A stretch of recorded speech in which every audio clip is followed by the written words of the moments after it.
Ya, dialog kita lanjutkan kembali. Mas Firdaus, ini kalau tadi Anda mengatakan bahwa sulitnya memang mengubah karena apa yang sudah dilakukan, misalkan penetapan Pak Anggito, ada Pak Yasin yang bekas KPK di sana itu nyata-nyatanya tidak memberikan perubahan yang signifikan. Optimal, ya. Menteri Agamanya saat ini menjadi tersangka dan ini seperti mengkonfirmasi apa yang menjadi pandangan publik gitu ya, bahwa budaya korupsi di Kementerian Agama itu luar biasa.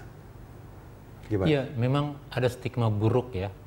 Menteri yang menurut saya juga ketika di era Tipikor pertama kali yang kena tersangka korupsi adalah dari Kementerian Agama, Pak Said Agil ya, itu 2006 kalau saya tidak salah. 2004, 2000 mulainya seperti itu gitu ya. Nah, kemudian publik juga melihat misalnya kalau kita bicara bagaimana sih motto Kementerian Agama, ada kitab suci di sana dan segala macam gitu ya. Tapi dalam pelayanan publiknya kita menemukan bagaimana Kementerian Agama sebagai salah satu lahan pungli. Dulu kita masih ingat misalnya kita berdebat tentang ongkos menikah di KUA. Yeah. Padahal sudah ada tarifnya, tetapi ketika sudah dilaksanakan bisa 500.000, 2 juta segala macam gitu ya, dengan alasan berbagai gitu. Berikut juga misalnya untuk terkait juga misalnya dengan misalnya ibadah haji.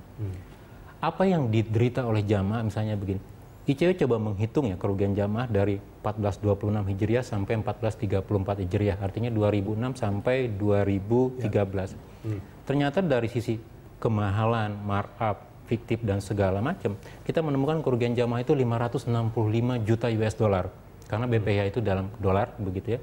Atau kalau kita rata-ratakan sekarang 10 ribuan, 5,6 triliun. Per orang itu berapa berarti? Sekitar berapa? Per orang itu rata-rata 4,5 juta. 4,5 juta, itu nilai yang tidak sedikit. Untuk berapa juta rombongan haji ya, gitu. 1,8 juta begitu. Artinya nilainya sangat fantastis begitu ya.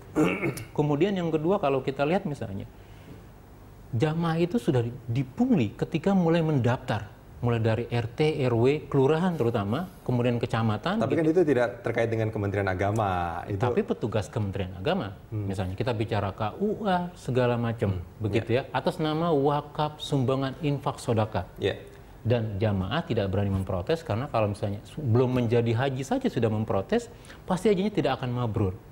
Kultur itu yang membuat misalnya Pak Anggito ataupun Pak Yasin menurut saya juga memiliki hambatan besar. Ya paling tidak ini rombongan-rombongan yang ikut sama Kementerian Agama gitu, yang tadi keluarga segala macam, ini hajinya juga mungkin kalau betul apa yang terjadi itu seperti itu merugikan dana jamaah, itu berarti hajinya juga nggak mabrur ya, itu haji mabur mungkin ya Mas Firdaus. Kita doakan begitu. Mas Firdaus, terima kasih banyak sudah bersama kami di Prime Time Talk.